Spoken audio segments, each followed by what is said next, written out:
Blood connects us all is the theme for World Blood Donor Day being observed today, Tuesday, June 14. It is intended to reinforce the importance of voluntary blood donation and encourage you, yes you, to give blood. In today's show, we look at the operations of the National Blood Transfusion Service and hear from members of the public on why it is important to give blood. Plus, with GSAT results scheduled to be released this week, an encouragement to students to do well, regardless of the schools they are placed in. Welcome to the program. I'm Theodore Henry. Stay with us as we continue to unfold the pages of Jamaica Magazine.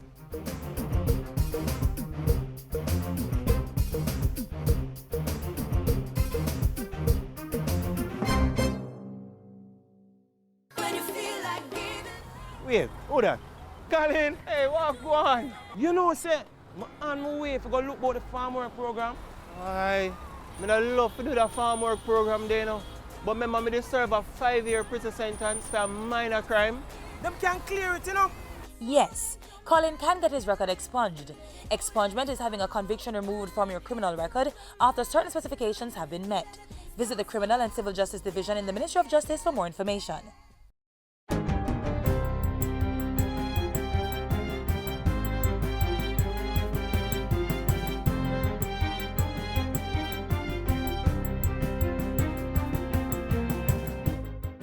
Good day, I'm Lorraine Mendez and this is your JIS News for Tuesday, June 14. A $1.45 million memorandum of understanding has been signed for a transitional living arrangement for 92 wards of the state. The program seeks to assist children who are exiting the formal residential care system. Friday's signing involved the Child Development Agency CDA and the Caribbean Child Development Center of the University of the West Indies Open Campus. Minister of State in the Ministry of Education, Youth and Information, Floyd Green, said the project was a practical intervention for children leaving state care. We're taking significant steps in addressing a significant issue, which is ensuring that when our children leave state care, they have a place to transition, that they're equipped with the essential skills to make a better life. That's what it's all about. We are about making sure that any children that interacts with the state is able to live a productive and strong life. And regardless of their past, that they can be a productive member of our society. The transitional living program will see 46 males and 46 females provided with 2 years of independent housing once they reach age 18. 3 facilities are to be built in St. Andrew and St. Elizabeth under the program, which is being funded by the United States Agency for International Development, USAID. And the USAID has partnered with the government in another initiative strengthening climate change adaptation and disaster risk management on the island. An MOU was recently signed with the Ministry of Local Government and Community Development to launch the second phase of the Jamaica Rural Economy and Ecosystems Adapting to Climate Change JA Reach 2 project. The project is not just about giving some financial assistance. It is about raising the consciousness and the awareness of the local authorities on this very, very significant and important agenda, which we call climate change. The MOU is going to strengthen the strategic planning and monitoring evaluation process with MLGCD and its associated municipalities to include disaster risk reduction and climate change adaptation in line with the Government of Jamaica key priority for environmental and climate change resilience. Plans are far advanced for the procurement of additional garbage trucks to increase collection across the island. Within another 6 to 9 months, the country will have at least 30 to 33 brand new trucks in the system. And based on the discussions with the new board, that we're going to be working to see if on a yearly basis we can add 5 or 6 until we are able to bridge the gap. Local Government and Community Development Minister Desmond McKenzie was speaking Friday at the launch of the corporate area leg of the All-Island Cleanup Campaign. Mr. McKenzie added that instructions were given to the board of the National Solid Waste Management Authority to hire additional private trucks to assist with garbage collection. The 5-day cleanup campaign began in West Central St. Andrew and will continue in Southwest St. Andrew in the coming weeks. Minister Mackenzie used Friday's launch to urge community members to work with the government to rid their surroundings of waste. We all know the threat of the mosquito that we have to be fighting, and it is important that we get the support of the community in the exercise. So over the next 5 days, teams from every agency will be moving around to help you to make your community safe. Transport and Mining Minister Mike Henry says significant employment is expected to be generated from the ministry's multimodal transport system that is to be developed. In construction, maintenance, operations, along with customer service and spin-off services from year 1 to year 5 of the implementation plan. Minister Henry was making his contribution to the sectoral debate in Parliament last week. He said initiatives under the multimodal transport system would include the Vernon Field Air Services, revitalization of rail services, and development of a rural-urban transport plan. The operations of the JUTC will also be enhanced and the Portmore Transport Hub established. The Vernon Field project is expected to be the catalyst for the integrated multimodal strategy and is estimated to cost $2.5 billion through a phased development over 10 years. Vernon Field is an international cargo hub. It's a maintenance, repair and overhaul of aircraft. And I remind the public and my colleagues that any plane that is to be repaired at the moment is now flown back to Europe or to the Far East to be repaired. Minister Henry says Cabinet has approved the enterprise team to facilitate the project's implementation. And finally, government is to embark on a public education campaign to address diseases caused by poor lifestyle practices.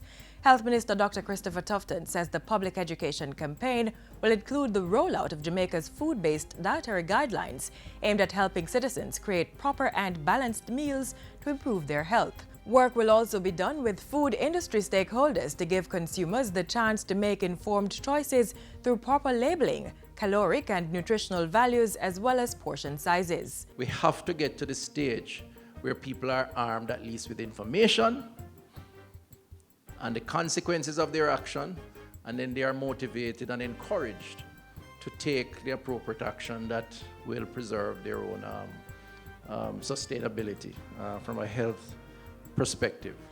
The Health Minister was speaking at the launch of an internship program for nutritionists and dietitians. And that's it for JIS News today. I'm Lorraine Mendez. Thanks for watching.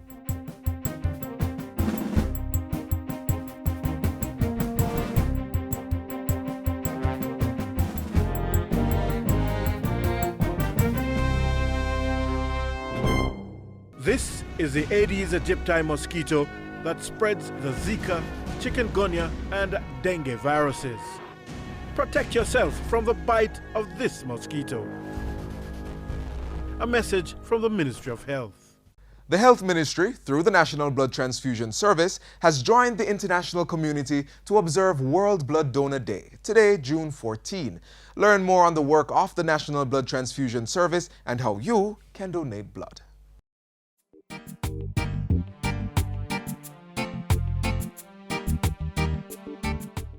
In the early years of blood transfusion, whole blood was given directly from a donor to a recipient. It was done quickly before the blood got a chance to clot. Then came a revolutionary discovery in the early 1900s. By adding anticoagulants and refrigerating blood, it was possible to store it for some time. Our National Blood Transfusion Service, when it was developed in 1948, was the first blood transfusion service in the English-speaking Caribbean. We had patients coming from the other islands. We sent blood to one or two other places. Housed in 2 rooms at the government's bacteriological laboratory on North Street in Kingston, it was the only place in Jamaica where blood could be collected. Voluntary blood donation was encouraged, and to develop this system, the first voluntary committee was formed in 1952. In the early days, the blood was collected in bottles. They had to be returned and re-sterilized, and in 1956 the system was changed to disposable equipment. The acquisition of a mobile unit that year made it possible to collect blood outside the parishes of Kingston and St. Andrew. Voluntary committees were formed in each parish in getting people together to donate blood. As the demand for the life-saving product grew, the blood bank was relocated to more spacious accommodations at 21 Slipen Road in February 1958, where it continues to serve the needs of the island's health institutions and its citizens.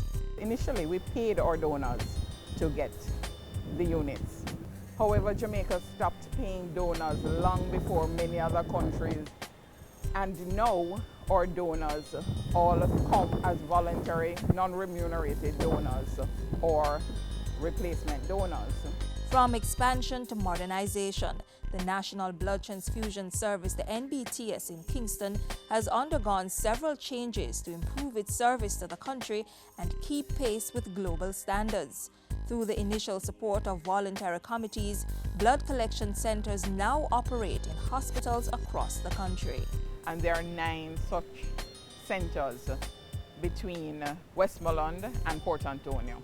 All these centers are tasked with collecting units from donors. These units go to one of 3 centers across the island.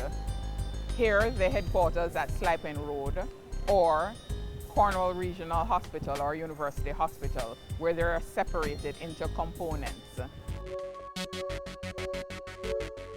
After blood comes from the donor room, 3 samples taken along with it are used to determine the blood group of the unit and also to exclude any unusual antibodies or transfusion-transmissible infections.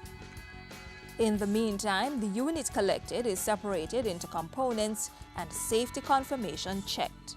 Then we actually dispatch the units to the respective hospitals that need blood.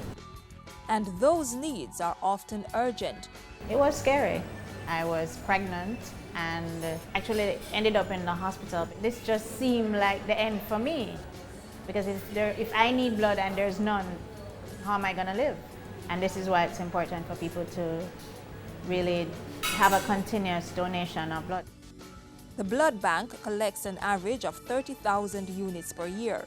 The plan is to increase that amount to meet the estimated 45,000 to 55,000 units in demand every year. In support of that mission, the Ministry of Health is currently rolling out a major modernization program. The aim is to achieve 3 main goals. 1, to increase the supply of blood. 2, to increase the appropriate usage of the blood. And 3, to decrease the wastage of blood. In advancing its multi-pronged approach to modernization, a number of documents were developed with the help of the Pan American Health Organization. These include transfusion guidelines, a 5-year strategic plan of operation for 2013 to 2017, and the Caribbean Regional Standard.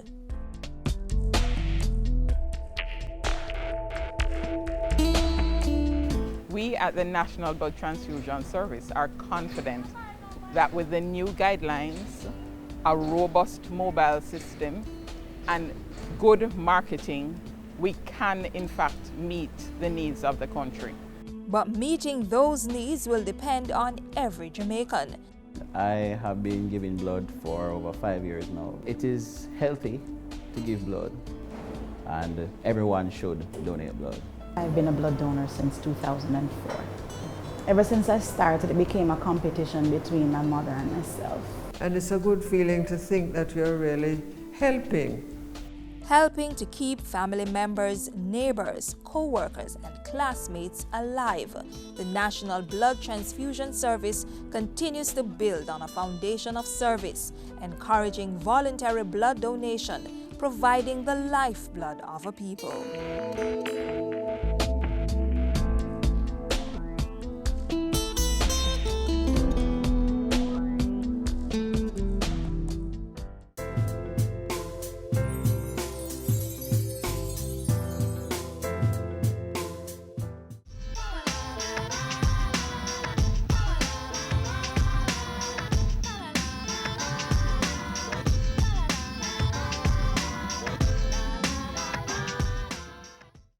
believe that giving blood is helping someone to live. To save life. The blood bank might run in short of blood and you have to resupply the blood bank at all times to keep the system going. It can save one life. It's to save lives and also to make better preparation for those who are in need and to make the human race a better place and to help each other. As they say that blood saves life, and if you can, I think it is good that you help a fallen brother or a sister by giving or by donating blood for that individual.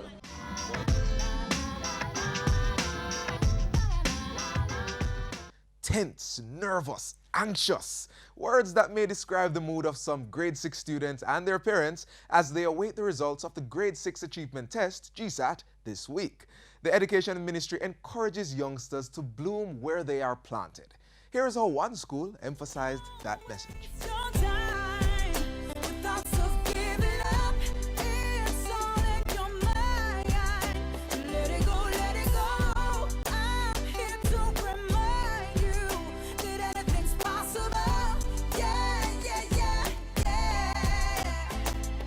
Okay, my name is Elon Bennett. I attended Kingston Technical High School.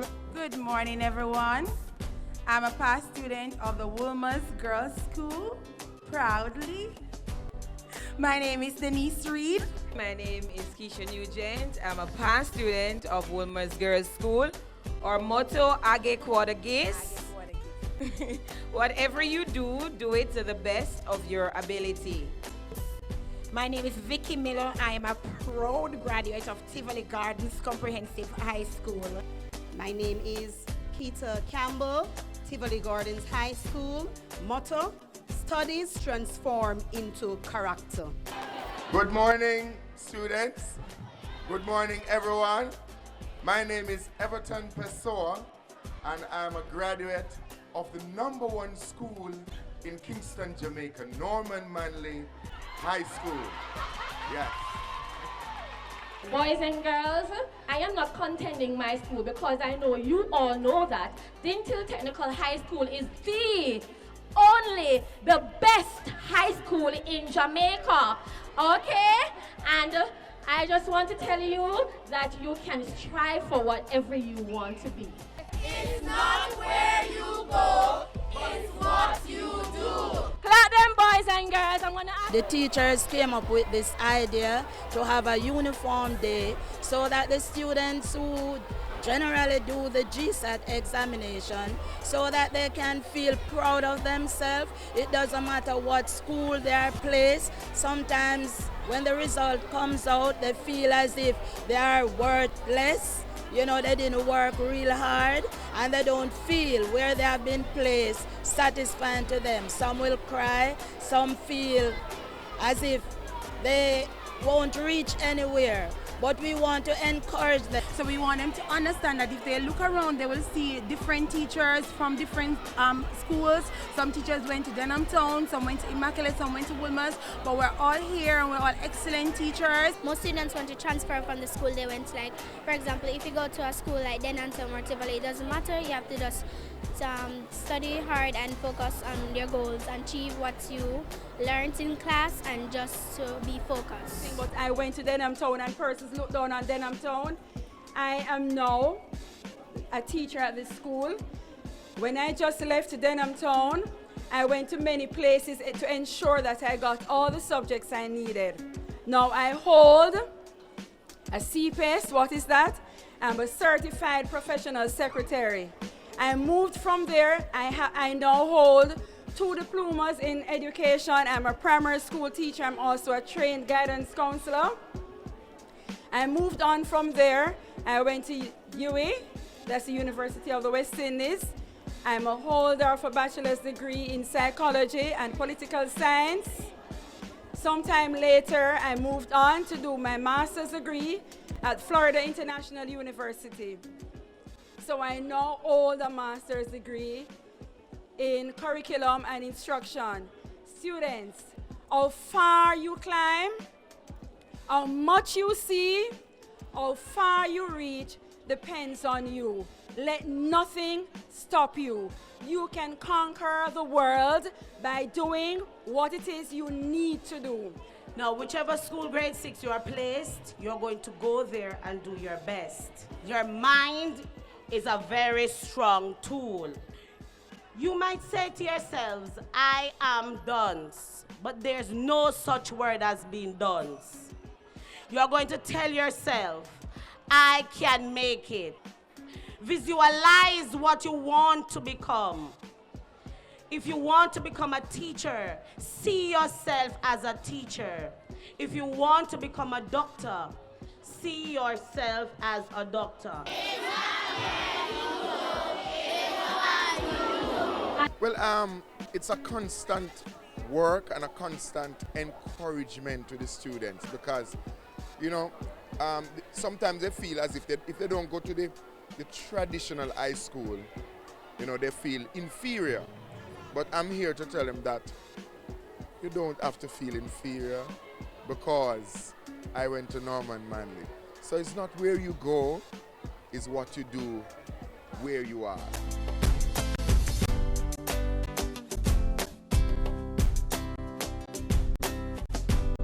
I think this was a very good idea because in doing this, it helps to motivate the children and help them to know that it doesn't matter the school that they attend. They can come up and achieve great things in life.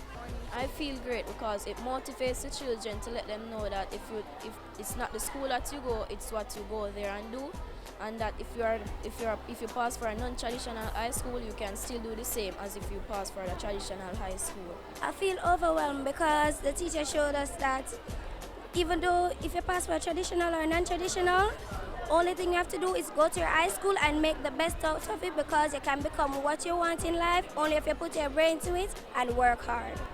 I feel very happy and good that no matter which school you go, you can still go there and do your best and achieve your goals. It's not where you go, it's what you do. Keep watching Jamaica Magazine. Don't waste your time with thoughts of giving up. It's all in your mind. Let it go. We're in the hurricane season, and if there's a hurricane, one can expect flooding. The health dangers associated with flooding are quite scary, so it's important that you're aware. That's our focus in today's HealthWise.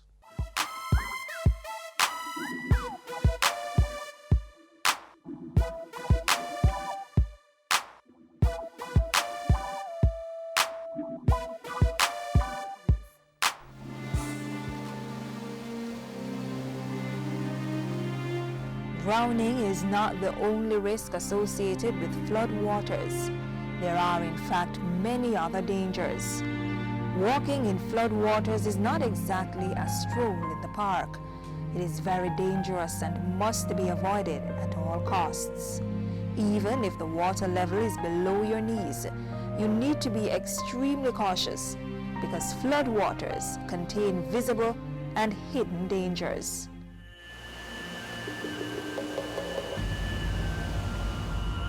During the flood, a lot of things are washed out in those waters, dead animals, sewage. So flood waters would have a lot of bacteria or germs, pollutants, chemicals from agricultural setting.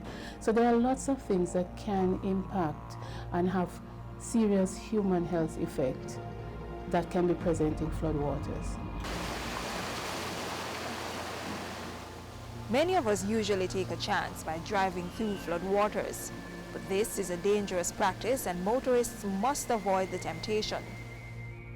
Experts say vehicles can easily be swept away in just 24 inches of flood water because it typically moves much faster than it appears. Many persons around the world, including Jamaica, have lost their lives by driving through flood waters. So, if you are stranded on a piece of land and you are surrounded by flood waters, it is important that you wait for rescue personnel rather than attempting to walk or drive through the murky depths. Dangerous bacteria and other pollutants are common in flood waters. What's called waterborne diseases can be contracted by drinking the water. Walking through the water can be just as unhealthy as walking through human waste. Major ones are some of the parasitic disease like ringworm, because a lot of fecal material can be, you can even get typhoid fever, which is a very, very serious condition. You can also get tetanus and gastroenteritis by ingesting this water, and of course leptospirosis, which is endemic to Jamaica.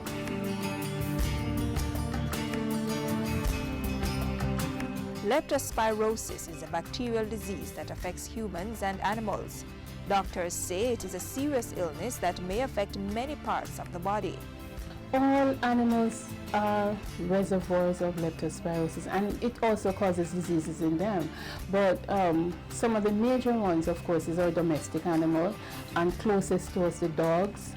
The disease is transmitted mainly by making contact with water that is infected with the bacteria, and as you know, the bacteria is sometimes in infected animal, rodents. All of those things are usually washed out in flood waters, and you get the bacteria by ingesting it, or by simply the organism can penetrate your skin.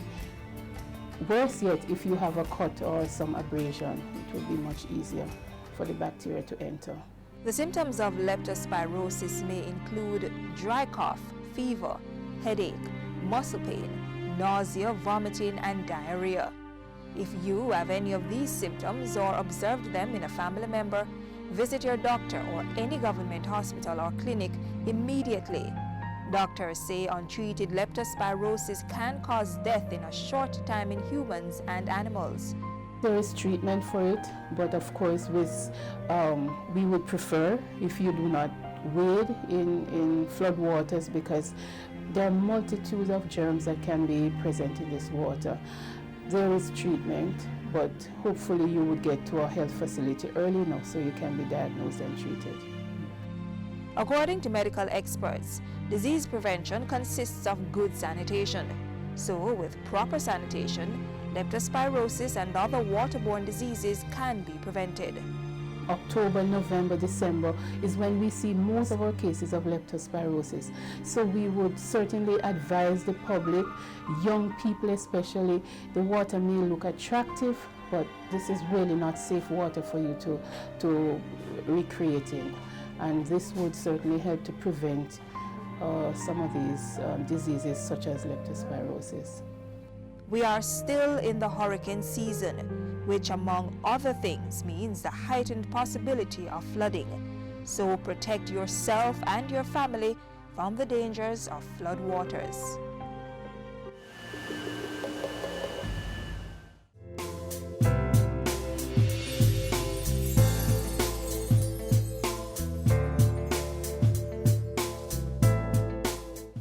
And that's a wrap on today's edition of Jamaica Magazine. We encourage all of you to stop by the Donor Fest at the Emancipation Park and give blood. You still have time, as the event should end at 7 p.m.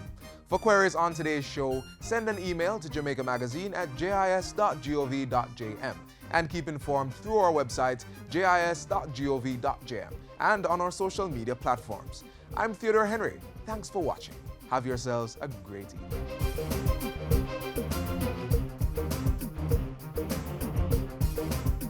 This has been a production of the Jamaica Information Service, the voice of Jamaica.